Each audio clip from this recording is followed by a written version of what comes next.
Hey there film fans, how's it going? Let's sing the theme tune, shall we? The gold screen with Goldilocks, the gold screen with Goldilocks, the gold screen with Goldilocks.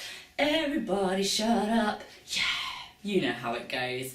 Today let's talk about Fantastic Beasts and Where to Find Them, the new kind of Harry Potter film starring Eddie Redmayne, plus a guy called Dan Fogler who was really good, and I only actually remember him from a very weird movie about table tennis called Balls of Fury from quite a while ago. So this film is written by J.K. Rowling, but it's kind of interesting because for a Harry Potter fan they don't know how it's going to pan out. There was a book called Fantastic Beasts and Where to Find Them. I think it was a Children in Need book about 10 years ago, and basically it was just a guidebook of beasts, so there's no real plot line. Therefore we've got a completely separate time period in quite a different style, much older actors, and in a really nice way. You don't really need any prior Potter knowledge to enjoy this, which is really unusual, particularly for a prequel. The plot, you've got Newt Scamander, sounds a bit like salamander, which is a type of newt. There we go, J.K. Rowling and her names again.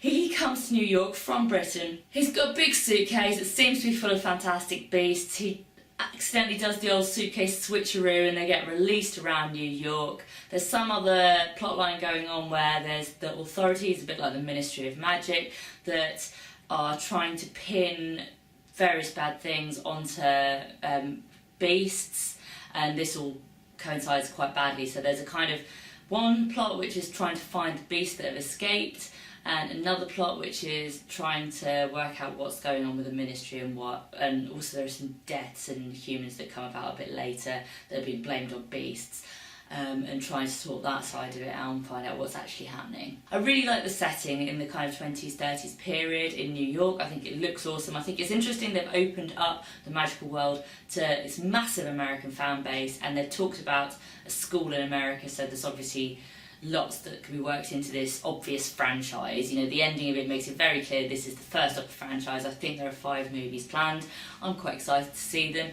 Although this to me wasn't as good perhaps as some of the Harry Potter films, but that's because I obviously am going to love them, because I'm an existing fan, I've read the books, all of that. I did enjoy it quite a lot. I think there's a comparison there with Men in Black, where there's these kind of weird things that are happening around New York and people's minds are being wiped so they forget them.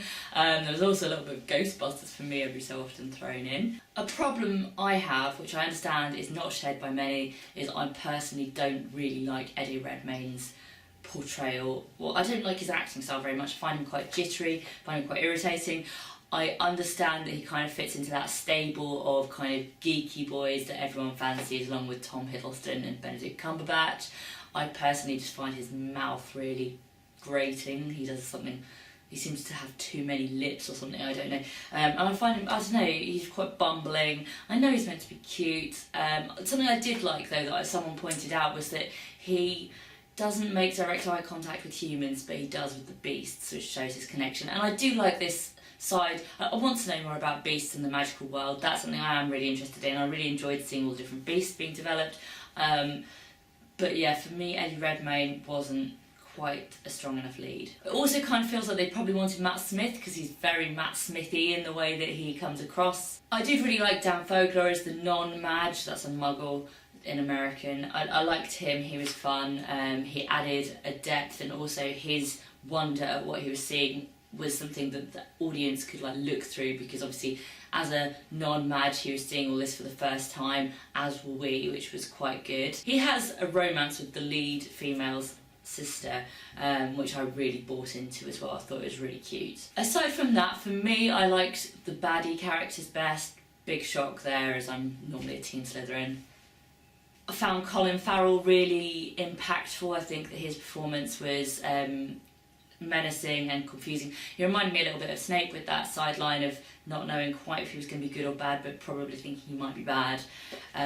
He looked very evil through his hair and his suit. But I also really enjoyed Ezra Miller as Credence and that whole Salem aspect of it. There's quite an interesting tie-in with the Salem witch trials and the anti-Salem people. Ezra Miller kind of looks a little bit like Spock crossed with Lurch, and yeah, it's quite an interesting character. My only scepticism with the Beasts is that it's coming up to Christmas. This film's obviously going to be a big deal around Christmas, and they've basically created a toy range of lots of different animals for people to buy soft toys of for Christmas, which feels a bit cynical, but I always did feel that merchandising wise, Harry Potter didn't quite have enough cute animals almost to sell as soft toys and things, and I feel like they've tried to fill that in. That said, a lot of these characters aren't that cute, and I'm not sure how many of them I would want a soft toy of.